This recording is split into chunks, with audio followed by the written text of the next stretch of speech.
Bonjour et bienvenue pour cette foire aux questions Stop Science, foire aux questions qui sera aujourd'hui consacrée aux découvertes accidentelles. Et ça va être plutôt une réflexion en fait sur ces découvertes accidentelles dont les récits font intégralement partie de la légende, du folklore scientifique et du folklore éducatif aussi. Puisque une belle histoire de découverte accidentelle, ça fait toujours plus plaisir à entendre qu'une longue histoire de recherches interminables qui ont fini par aboutir à quelque chose. Alors pourquoi je vais vous parler des découvertes accidentelles? Eh bien tout simplement parce que j'en ai fait une il y a pas longtemps. Alors c'était la découverte d'un fossile qui a été faite accidentellement. Ça s'est passé dans le Karoo, en Afrique du Sud. Alors le Karoo c'était une espèce de gigantesque désert qui s'étend à perte de vue. C'est de la roche avec quelques buissons dessus, qui s'étend sur 70% de la surface de l'Afrique du Sud.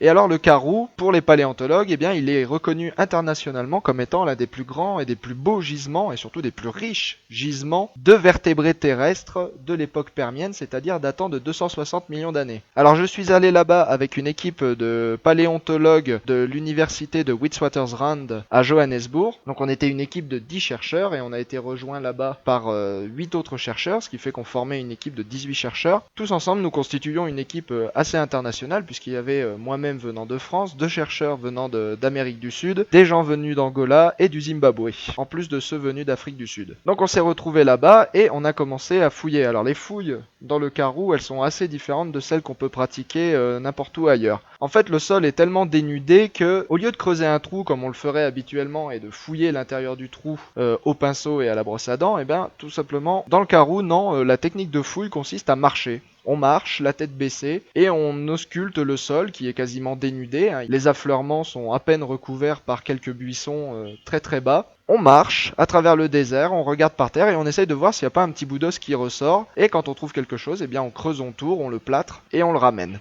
Alors de cette façon, on a ramené quand même pas moins de 200 fossiles en à peine 2 semaines. Donc c'est vraiment une région qui est très très riche. C'est un endroit où on trouve énormément de fossiles. Et parmi ces découvertes, eh bien j'en ai fait une complètement par hasard. Donc à un moment, en fait, on marchait à travers le désert depuis déjà quelques jours. D'ailleurs, mes chaussures s'en sont très mal sorties. Donc on marchait dans le désert depuis plusieurs jours. Mes chaussures étaient complètement mortes. Donc il y a un moment où j'en ai vraiment eu marre et j'ai juste eu envie de m'asseoir. Donc j'ai essayé de trouver un affleurement où il y avait un grès, c'est-à-dire un genre de sable durci qui forme des sortes de bancs. Et à défaut de trouver un coin où m'asseoir à l'ombre, j'ai au moins trouvé un coin pour m'asseoir, où il n'y avait pas de buisson plein d'épines. Donc je m'assois, je prends ma gourde, je bois, je me repose une dizaine de minutes, je me détends un peu la plante des pieds qui était très douloureuse. Et au moment de repartir, eh bien je soulève mon sac, et sous mon sac, eh bien je découvre un magnifique petit squelette d'un petit herbivore du Permien qu'on appelle des dicynodontes, qui ont une sorte de bec de tortue, mais qui ont un corps en forme de cylindre si vous voulez. Et ce petit squelette de dicynodonte, eh bien il est tout entier, articulé. On pouvait voir les vertèbres, on pouvait voir un petit morceau du crâne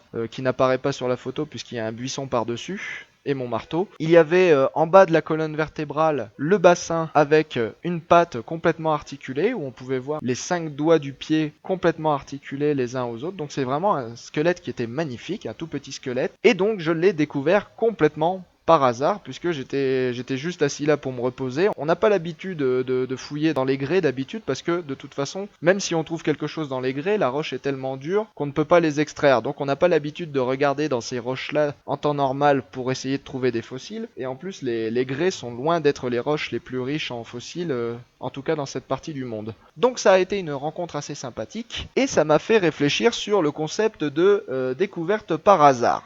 Alors je disais tout à l'heure que les découvertes par hasard font complètement partie de la légende scientifique. Vous avez par exemple, pour les plus connus, la découverte de la radioactivité. Donc Becquerel, chercheur français, physicien, qui a découvert la radioactivité en posant un morceau de granit sur du papier photo, et il s'est rendu compte qu'en fait le morceau de granit avait fait changer la couleur du papier photo. Donc c'est comme ça qu'il aurait découvert la radioactivité, paraît-il. Et puis il y a encore plus connu, c'est Alexander Fleming qui a découvert le premier antibiotique, la pénicilline, en laissant traîner, pareil on ne sait pas pourquoi, une boîte de pétri avec des cultures bactériennes qui ont été contaminées par des champignons. Alors ces histoires elles sont très très belles, mais elles ont un peu tendance à faire passer aussi les scientifiques pour des charlots, hein. Un adage qui est très connu, c'est toutes les grandes découvertes ont été faites par hasard, donc à quoi bon faire des études, à quoi bon faire des recherches pendant toute une vie, alors qu'il suffit de poser un bout de granit sur du papier photo ou de balancer sa boîte de pétri n'importe où pour finir par faire des découvertes formidables. Bah justement, ma découverte par hasard, elle m'a fait réfléchir au concept même de découverte par hasard. Parce que si on y réfléchit bien, pourquoi je me suis assis là? Parce que j'étais fatigué. Oui, pourquoi? Parce que je marchais, je prospectais à la recherche de fossiles dans le Karoo. Faut voir l'organisation que ça a été, hein. Il y avait 18 chercheurs, donc provenant de différents pays. Vous avez 18 spécialistes qui sont venus au milieu du désert, 18 spécialistes de la géologie et de la paléontologie de cette région, qui se sont regroupés là pour venir chercher des fossiles. Et ce jour-là, on avait découvert un magnifique affleurement qui était très très riche, d'une richesse incroyable, et il suffisait de faire... Parfois, je me baissais pour ramasser un fossile, et à peine je me relevais, je faisais un pas, j'en retrouvais un autre, et pas des petits fossiles tout pourris, hein, des crânes entiers. D'ailleurs, ce jour-là, on a gardé que les crânes. De manière générale, dans le Karoo, quand on trouve des fossiles, on garde que les crânes et les squelettes entiers, le reste, on le garde pas, parce que de toute façon, on a tellement de choses à ramener si on garde tout, qu'on peut pas. C'est juste physiquement impossible, on n'arriverait pas à ramener les voitures et les remorques avec ça, si elles sont remplies de tout ce qu'on trouve. Donc on garde que ce qui est vraiment diagnostique, que ce qui permet de faire des identifications rapides et précises, et ce jour-là on avait vraiment fait beaucoup de découvertes, ce qui a pas mal participé à ma fatigue. Donc au final, arrivé à ce moment où je fais ma découverte, entre guillemets par hasard, il faut bien se rendre compte que on est toute une équipe de spécialistes réunis là pour trouver des fossiles à cet endroit parce qu'il est particulièrement riche. Donc est-ce qu'on peut vraiment parler de découverte par hasard dans mon cas, sachant qu'on n'est pas venu là par hasard? Bah je crois pas tant que ça. Et bah c'est pareil pour la radioactivité et la pénicilline. C'est pas pour rien que Becquerel et Fleming ont découvert respectivement la radioactivité et la pénicilline.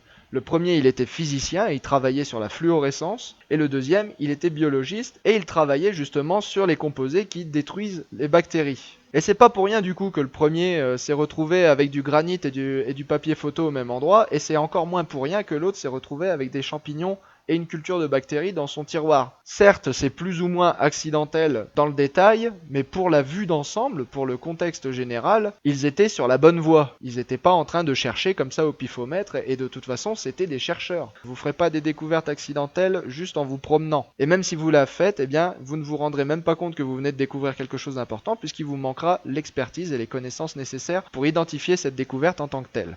Cette notion de découverte par hasard, elle est complètement omniprésente. Alors vous la trouverez dans les journaux, vous la trouverez dans les livres d'école, dans les livres de vulgarisation, dans les livres d'histoire des sciences aussi. C'est vraiment quelque chose qui est très incorporé dans la culture populaire. Mais du coup, bah, ça occulte complètement le fait que pour faire une découverte, même par hasard, ça demande beaucoup de travail.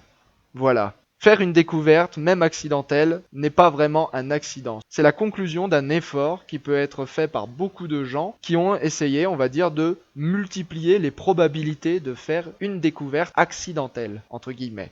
Pour conclure, ne vous y trompez pas, faire une découverte accidentelle, ça demande du boulot, et ça demande de faire des études. J'ai pas fait le tour de toutes les découvertes accidentelles, bien entendu, il en existe beaucoup trop, mais c'est juste pour vous lancer bien sur cette piste de réflexion. Et si vous souhaitez en savoir plus sur les découvertes accidentelles, je vous conseille d'aller voir les vidéos du Dr Nozman. Il y a 2 vidéos sur les découvertes accidentelles, donc sur la sérendipité comme on l'appelle. Et je vous invite à regarder ces vidéos d'un œil critique en remarquant bien que la plupart des découvertes soi-disant accidentelles dont il parle, eh bien, sont en fait issues d'un long processus de recherche qui a fini par aboutir statistiquement un jour ou l'autre à une découverte. Voilà, je vous laisse le temps d'y réfléchir jusqu'à la prochaine vidéo. À très bientôt.